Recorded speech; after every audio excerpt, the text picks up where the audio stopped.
A map of Kumandra, shaped like a giant dragon. The land is divided into 5 parts: heart, fang, talon, and tail. Welcome to Kumandra. Long ago, humans and dragons lived together in harmony. But then, a dark force called the Druin appeared, monsters that turned everyone they touched into stone.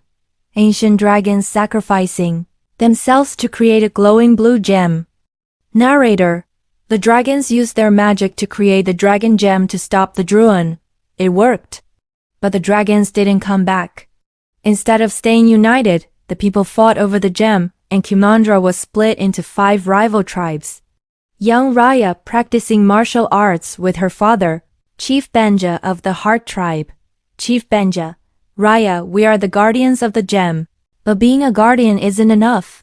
We must learn to trust our neighbors again if we want to be Kumandra once more. Raya wanted to believe her father. She met a girl named Namarari from the Fang tribe and thought they were friends. But Namarari tricked her. A fight broke out, the dragon gem shattered into 5 pieces, and the Druin returned. Chief Benja turning to stone as he pushes Raya into the river to save her. Narrator: now, 6 years later, Raya is on a mission to find the pieces of the gem and the legendary last dragon, Sisu. A dusty cave at the end of a river. Raya performs a ritual with the first gem piece. Raya, Sisu, if you're out there, we need you. A bright blue light fills the cave. A beautiful fuzzy blue water dragon appears. She looks a bit silly.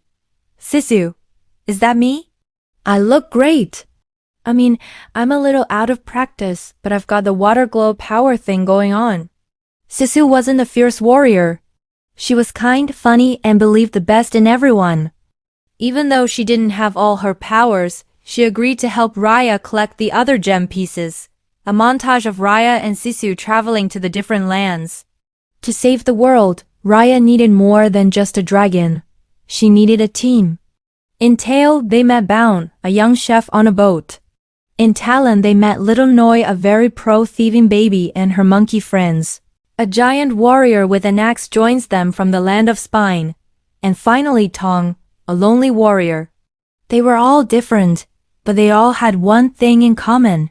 They had lost their families to the Druin. Together, they started to feel like a family again. The city of Fang, surrounded by water. Namare and her army are waiting. Sisu, Raya, you have to trust Namari. If we give her our pieces, we can fix the gem together. Raya: I can't, Sisu. She's the reason the world broke in the first place. Raya was too afraid to trust. During a confrontation, a tragic accident happened and Sisu was hurt. Without the dragon's magic, the water dried up and the Druin began to swarm the city. Visual: the Druin turning the city into a dark stone wasteland. Raya and her friends are cornered. The gem pieces are losing their light.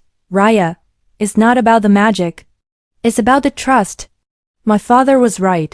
Raya realized she had to be the first one to step forward. She gave her gem piece to Namari and let the Druin take her. One by one, her friends did the same. Namari, seeing their sacrifice, puts the gem together. A massive explosion of blue light sweeps across the land. The light was so bright it washed away the Druin.